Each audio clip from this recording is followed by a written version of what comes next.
Assalamualaikum warahmatullahi wabarakatuh. Selamat sore pemirsa Satelit TV dimanapun Anda berada. Senang sekali pada kesempatan kali ini saya bisa kembali hadir menjumpai Anda semua di acara Ramadan Sehat masih bersama dengan Rumah Sakit Ibu dan Anak Umuhani Purbalingga. Selamat sore saya ucapkan kepada narasumber kami yang sudah hadir di sini yang akan berbincang-bincang mengenai Rumah Sakit Ibu dan Anak Umuhani. Saya sapa dulu. Yang pertama ada Bapak Budi Prasetyo SE selaku Direktur PT Umuhani Reksa Husada. Selamat sore, Dok. Suruh Bapak. Selamat sore, Bapak. Sore, Mbak Ivi. Oke. Amin, terima kasih. Dan juga ada Dr. Muhammad Ihsan Akbar MPH selaku Direktur Rumah Sakit Ibu dan Anak Umuhani Purbalingga. Selamat sore, Dokter. Selamat sore, Mbak Ivi. Oke, sehat ya, Dok ya. Oke, terima kasih untuk waktunya bisa berbincang-bincang bersama kami di sore hari ini. Baik, Bapak Budi, saya ingin tanya nih, kebanyakan pemirsa Satelit TV itu kan ada yang tidak tahu ya, Rumah Sakit Umuhani itu ada di mana? Bisa Bapak jelaskan kepada pemirsa di mana alamat Rumah Sakit Ibu dan Anak Umuhani? Terima kasih, Mbak Ivi. Iya. Penting buat Umuhani. Betul. Penting juga buat para pelanggan kami. Jadi Mbak Ivi, Rumah Sakit Ibu Anak Umuhani ini adalah rumah sakit kalau di Purbalingga, ini adalah rumah sakit yang paling dekat dengan pusat kota. Jadi kalau kita melihat pusat kota adalah kabupaten atau alun-alun, maka rumah sakit ini adalah rumah sakit yang paling dekat dengan pusat kota tadi. Ya. Rumah sakit ini ada di Jalan di Panjaitan nomor 40A Purbalingga. Jadi kalau dari si lokasi itu sangat-sangat strategis, Mbak Ivi. Jadi insya Allah kalau orang Purbalingga ditanya di mana lokasinya RSCA Umuhani, insya Allah mereka sudah pada tahu semuanya. Oke, bisa langsung ditemukan ya, Dok ya? Yes. Oke, baik. Kalau bicara soal rumah sakit, yang pastinya kenapa didirikan rumah sakit itu ada latar belakangnya, ya. Nah, bisa diceritakan sedikit, Dok, mengenai latar belakang rumah sakit ini? Iya, jadi rumah sakit ini memang berdiri tidak langsung menjadi rumah sakit. Ya. Jadi kami berdiri dari tahun 1985 yang diawali dari bidan praktek swasta. Jadi waktu itu Ibu Bidan Hamidatul Mukorinah yang mendirikan pertama kali bersama dengan Bapak almarhum Ahmad Sutarno. Tahun 85 berkembang terus, kemudian akhirnya pada tahun 1997 berubah menjadi RSCA Umuhani. Nah, kemudian pada tahun 2016 kami keluar izin menjadi rumah sakit khusus ibu dan anak dengan klasifikasi tipe rumah sakit kelas C sampai dengan sekarang. Jadi kalau ini tahun 2021, maka di bulan Oktober nanti kami akan berulang tahun yang ke-24. Gitu, Mbak Ivi. 24 tahun ya, yes. Ya? Sudah lama ya, Dok? Ya. Oke, baik. Kalau mengenai visi dan misi sendiri, itu seperti apa, Dokter? Jadi sebelum sampai ke visi misi, Mbak Ivi, kalau boleh saya jelaskan, jadi rumah sakit ini kebetulan adalah rumah sakit yang bentuk badan usahanya adalah PT atau perseroan terbatas. Jadi kalau di Purbalingga, seingat saya ini adalah rumah sakit yang bentuknya PT yang pertama kali. Rumah sakit ini berbentuk PT, dan kalau kita berbicara PT, maka ini adalah entitas bisnis, entitas ekonomi. Kalau kita bicara entitas bisnis, maka kita akan bicara terkait dengan pendapatan, biaya, laba atau rugi. Sementara di sisi lain, kami menyalurkan kegiatan operasional dalam bentuk pelayanan kesehatan. Tentunya seperti kontradiktif gitu ya. Satu sisi kami bicara terkait dengan ekonomi, satu sisi kami terkait dengan pelayanan kesehatan. Nah, untuk memastikan bahwa kedua elemen ini bisa berjalan dengan harmonis, tetap mematuhi norma-norma yang kita yakini sebagai satu hal yang baik, maka kami menggunakan apa yang kami namakan jiwa umuhani. Jadi jiwa umuhani menjadi sebuah ruh, menjadi sebuah dasar, menjadi sebuah asas yang harus menjadi landasan setiap insan umuhani ketika mereka berpikir, berkata, dan bertindak. Di dalam jiwa umuhani ada 4 elemen. Yang pertama adalah kepatuhan, yang kedua pelayanan prima, yang ketiga pertumbuhan, dan yang terakhir adalah spiritualisme. Jadi kalau spiritualisme ini meskipun kami sebutkan terakhir, tapi ini menjadi pondasi. Jadi artinya 3 awal ini menjadi sesuatu yang tidak berarti kalau yang spiritual ini tidak dilaksanakan dengan baik. Oke, Baik, terima kasih ya dok, Bapak. Untuk saya mau tanya kepada Dokter Akbar. Selamat sore dok. Oke, sebicara soal pelayanan ya dok ya, pelayanan rumah sakit yang pastinya rumah sakit ini punya jaminan sama mutu kayak gitu ya. Nah, bagaimana cara menjamin mutu rumah sakit seperti itu dok? Jadi mungkin saya sedikit cerita secara luas dulu ya. Jadi tanggal 2 Maret 2020 Presiden Joko Widodo mengumumkan 2 warga negara Indonesia dinyatakan terkonfirmasi COVID positif. Sejak saat itu secara masyarakat baik itu pemerintah juga rumah sakit mengalami kepanikan dan segala macam. Nah, itu salah satunya hal yang harus disiapkan bagi kita rumah sakit. Mungkin kalau masyarakat secara umum kan dia yang penting melakukan 3M dengan memakai masker, mencuci tangan dan juga menjaga jarak mungkin sudah cukup. Tapi bagi rumah sakit tentu kita harus menyiapkan beberapa hal untuk melayani sesuai dengan aturan undang-undang. Tadi sesuai yang disampaikan Pak Budi bahwa salah satu pilar kita jiwa umuhani adalah kepatuhan. Nah, yang dinamakan kepatuhan di sini salah satunya kepatuhan terhadap undang-undang. Nah, di Undang-Undang nomor PMK nomor 4 tahun 2018 itu dinyatakan bahwa rumah sakit berkewajiban berperan aktif pada bencana. Nah, berperan aktif pada bencana namun sesuai dengan pelayanan dan sesuai dengan kemampuan rumah sakit tersebut. Nah, tadi kembali ke pelayanan. Jadi kalau kita sebagai rumah sakit memiliki tanggung jawab terhadap pelayanan kesehatan masyarakat. Nah, untuk itu kembali ke mutu, penjaminan mutu, kita sudah ada beberapa indikator pelayanan, ya sesuai dengan standar pelayanan medis, standar pelayanan minimal, standar unit-unit indikator. Itu juga selalu kita monitoring.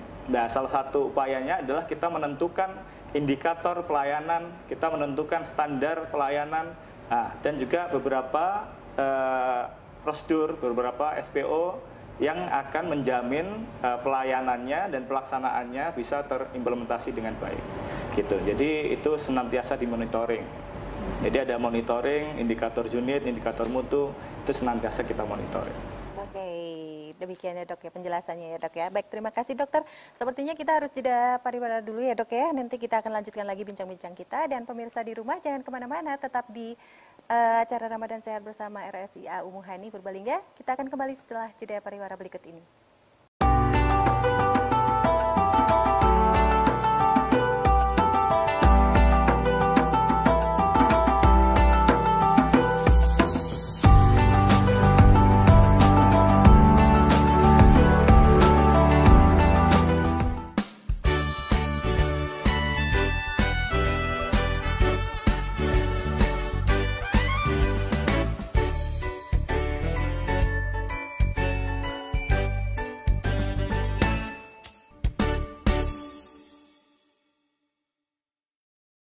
Baik pemirsa, kembali lagi bersama kami berbincang-bincang dengan Bapak Budi Prasetyo dan juga ada Dr. Muhammad Ihsan Akbar di sini berbincang-bincang mengenai seputar rumah sakit ibu dan anak Umuhani Purbalingga ya dok ya. Kita lanjutkan lagi ya dok ya mengenai tadi pelayanan sudah, jaminan mutu pelayanan sudah.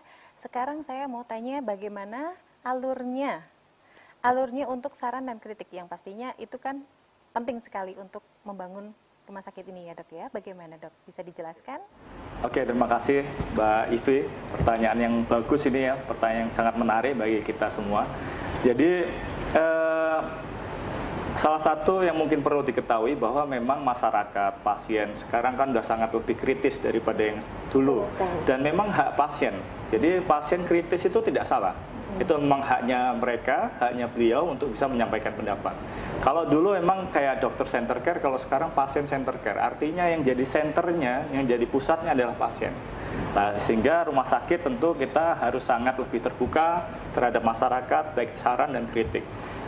Kembali lagi ke asas kepatuhan tadi sesuai dengan visi yang disampaikan oleh pilar jiwa umuhani yang disampaikan oleh Pak Budi. Salah satunya di kepatuhan itu kita harus selalu mengacu pada undang-undang.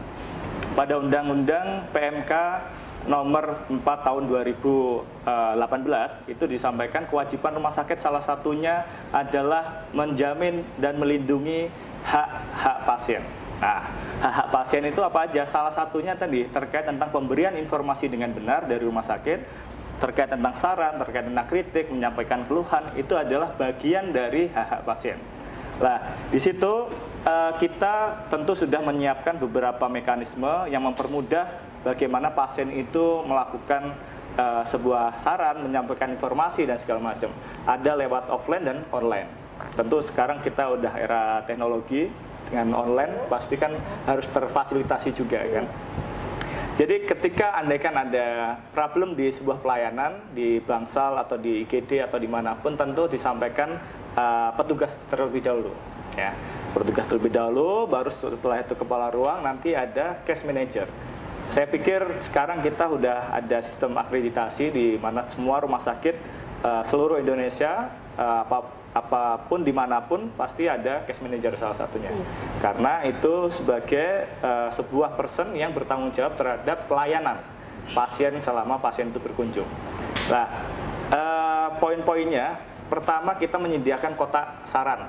Nah, jadi mungkin ada beberapa pemirsa, ada beberapa pasien yang mungkin menyampaikan secara langsung, kalau orang Jawa itu kan mungkin agak kepekewo, ya kan? Nah, nggak bisa langsung dan segala. Itu bisa lewat kotak saran. Jadi disampaikan terkait tentang pelayanan seperti apa dan segala macam. Terus juga yang perlu digarisbawahi sebenarnya tidak selalu harus berupa kritik atau keluhan dan segala macam. Kemarin kita dapat saran yang cukup baik ya. Kritik tentu kita sangat terbuka, sangat senang banget terhadap kritik, saran dan segala macam. Salah satunya kemarin kita mendapat di sosial media juga secara personal ada yang menyampaikan bahwa di Umuhani, ya salah satu pasien kita yang di Karangreja itu menyampaikan bahwa di Umuhani dokter objinnya itu tidak ada yang perempuan, tidak ada yang wanita gitu. Sementara mungkin beliau cukup syar'i dan segala macam. Lah itu tentu saran yang baik buat kita. Sehingga kemarin atas persetujuan Direktur PT saya mengusulkan untuk diadakan dokter objin perempuan. Nah, sehingga saat ini di RSCA Umuhani sudah ada dokter spesialis obstetri dan ginekologi perempuan. Jadi monggo masyarakat Purbalingga dan sekitarnya juga bisa ke kita, ke rumah sakit kami untuk bisa mendapat pelayanan. Lah, jadi banyak hal-hal positif yang ketika ada keterbukaan antara pasien dan segala macam bisa disampaikan. Ada yang juga mengeluhkan di case manager kita setiap hari juga keliling di pelayanan-pelayanan. Ada yang mengeluhkan nyon sewunya itu giginya udah habis. Nah, terus makan kurang nyaman dan segala macam. Sehingga akhirnya case manager menyampaikan bahwa ke gizi untuk dilakukan mungkin makanan yang lebih lunak dan segala macam. Lah, ketika ada komunikasi baik itu ketika di pelayanan itu pasien akan mendapatkan pelayanan yang terbaik, ya, mendapat pelayanan yang terbaik sehingga juga bermanfaat untuk kesembuhan pasien tersebut. Saya membagi kita bagi menjadi dua. Ketika pasien yang berkaitan dengan pihak pelayanan itu ada case manager, tapi kalau berkaitan dengan dari pihak luar ketika mau masuk ke rumah sakit itu ada humas dan marketing. Ya, jadi kalau berkaitan dengan hal-hal informasi-informasi yang berkaitan dengan rumah sakit yang situasi pasien belum ada di rumah sakit, maka bisa kontak atau berkomunikasi dengan humas atau marketing atau nanti ada link terkait tentang pelayanan hotline juga kita juga ada. Gitu. Jadi kalau terkait tentang di luar rumah sakit dengan humas dan marketing, kalau di dalam rumah sakit dengan case manager dan juga kepala ruang dan segala macam.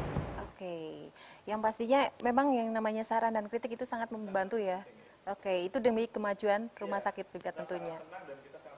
Oh, terbuka sekali ya dok pastinya ya. Oke, mengenai pertanyaan selanjutnya deh dok ya, bagaimana sih sebenarnya cara menjamin budaya rumah sakit sesuai dengan tujuan rumah sakit itu sendiri gitu? Iya, gitu. Terkait tentang bagaimana kita menjamin budaya rumah sakit biar sesuai dengan tujuan yang hendak kita capai rumah sakit, tentunya salah satu tujuan utama adalah memberikan pelayanan yang terbaik bagi pasien dan masyarakat.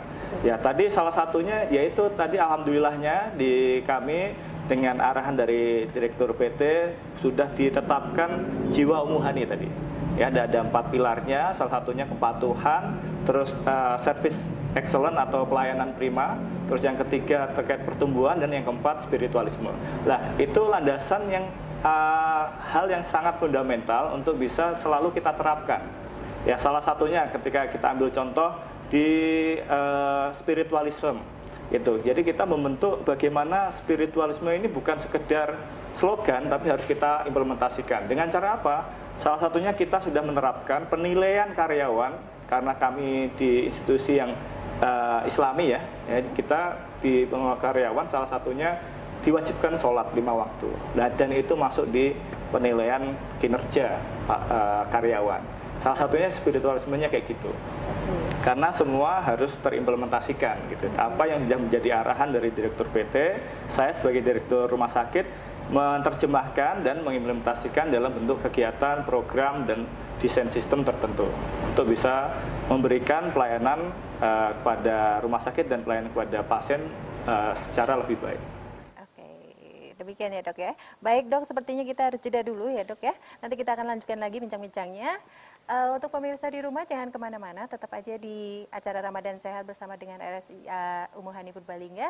Kita akan kembali setelah jeda iklan pariwara berikut ini.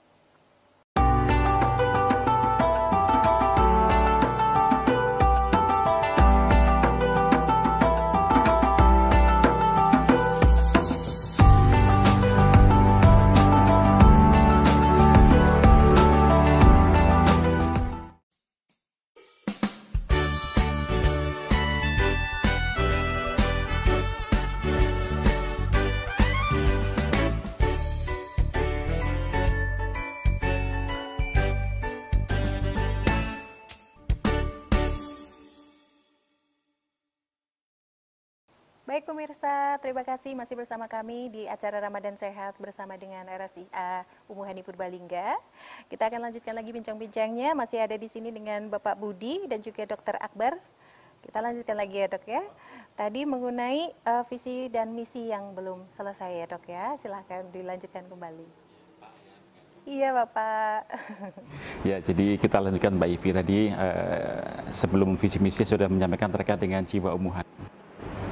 Jadi Umuhani ini kan punya visi ya, punya visi menjadi rumah sakit ibu dan anak terkemuka di Jawa Tengah dengan memberikan pelayanan kesehatan yang berkualitas tinggi di tahun 2023. Tentu visi misi ini bukan visi misi yang dibuat secara sembarangan.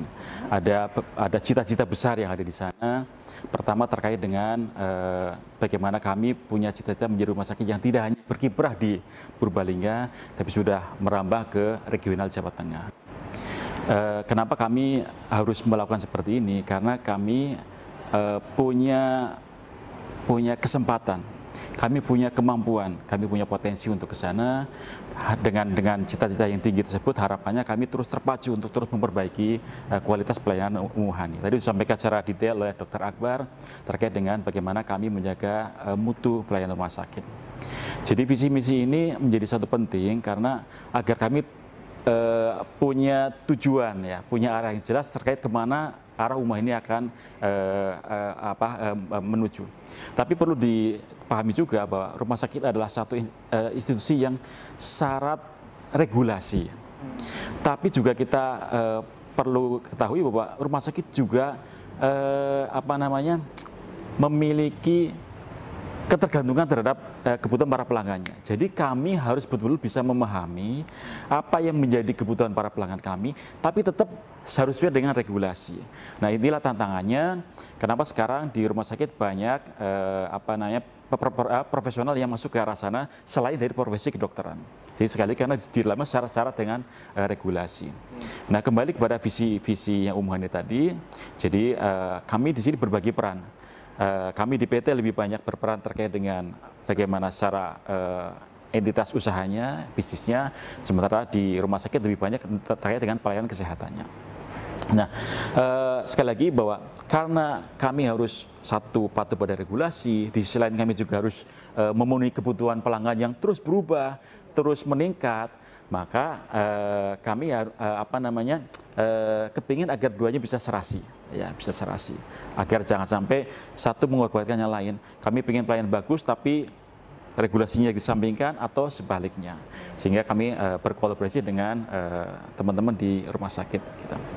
Nah, tapi juga karena sekali lagi kebutuhan pasar juga terus berubah, kami sebagai sebuah badan usaha juga harus adaptif melihat perubahan-perubahan yang terjadi sehingga jangan sampai kami ketinggalan menyikapi apa yang terjadi di masyarakat. Contoh yang terbaru adalah baru saja terbit terkait dengan PP nomor 47 tahun 2021 terkait dengan pelayanan rumah sakit. Ini suatu peraturan yang kami harus betul-betul bisa pahami, kami harus betul bisa ikuti, implementasikan, tetapi kami juga harus bisa bersikap apakah kami ada di posisi seperti ini atau kami harus berubah.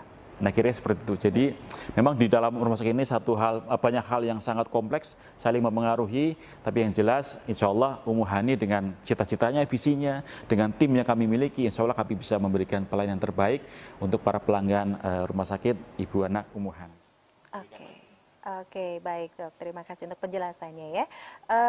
Saya untuk Dokter Akbar ya, saya mau tanya Dok mengenai pelayanan yang ada di rumah sakit. Mungkin dari pemirsa di rumah masih ada yang kurang paham sebenarnya ada apa aja sih di rumah sakit ibu dan anak ini gitu ya.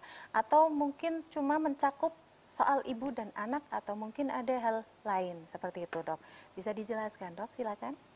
Jadi saya mungkin menjelaskan secara agak umum aja, secara umum ya dan segala macam. Jadi secara aturan kita memang masih menjadi RSIA Ummu Hani. Jadi artinya rumah sakit khusus ibu dan anak, gitu ya. Jadi rumah sakit khusus ibu dan anak itu memang dibatasin secara undang-undang maksimal 40% itu yang di luar kekhususannya. Jadi artinya khususnya itu hanya di ibu dan anak. Nah, di luar itu boleh secara regulasi, secara undang-undang dibolehkan, tapi maksimal 40%.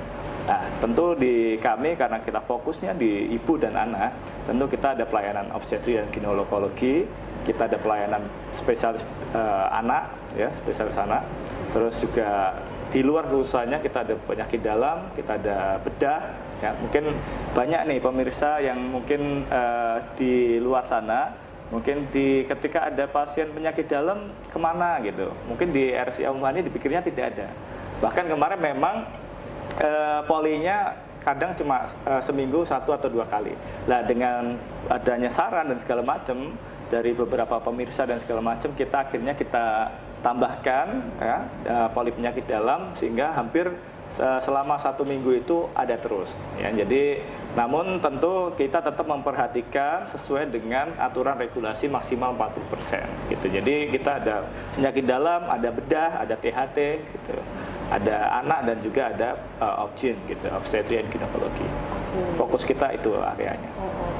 Cuman tadi seperti yang disampaikan oleh Direktur PT Pak Budi Prasetyo bahwa situasi senantiasa berubah. Nah, situasi senantiasa berubah, regulasi juga senantiasa berubah, sehingga kita harus selalu berdiskusi untuk menentukan visi apa yang tepat di saat yang tepat gitu. Karena senantiasa terus berubah, kita harus mengikuti. Salah satu kunci bagaimana sebuah perusahaan atau rumah sakit itu bertahan salah satunya dan berkembang itu salah satunya dengan proses yang adaptif dan juga responsif gitu. Jadi kita senantiasa mengupdate segala informasi terkait tentang regulasi, terkait tentang bagaimana kebutuhan pelayanan masyarakat dan segala macam. Kemarin ada yang aneh nih, kemarin ada yang minta kalau sirkumsisi atau kitan di sini boleh nggak? Saya sampaikan ke para pemirsa, boleh, ya, jadi boleh dan kita ada pelayanannya karena kita ada dokter bedah, itu ya. Jadi nanti monggo bagi warga Purbalingga dan sekitarnya. Ketika Anda kan mau kitan di sini, kita juga menyediakan. Gitu. Baik, terima kasih Bapak untuk penjelasannya ya. Oke, tampaknya saat ini kita harus sudahi bincang-bincang kita ya Dok ya Bapak. Terima kasih sekali saya ucapkan untuk kesempatannya yang sudah diberikan kepada saya, bisa mengenal lebih jauh lagi mengenai rumah sakit ini, gitu. Oke, baik pemirsa, demikian bincang-bincang kami bersama dengan narasumber kami di sore hari ini. Terima kasih sudah menyaksikan acara Ramadan Sehat. Acara ini terselenggara berkat kerjasama antara Satelit TV dan juga Rumah Sakit Ibu dan Anak Umuhani Purbalingga. Saya pamit undur diri pemirsa. Terima kasih atas perhatiannya. Assalamualaikum warahmatullahi wabarakatuh. Sampai jumpa. Selesai. Gimana Pak Budi? Tadi iya tadi Kita jadi dokter terus ya.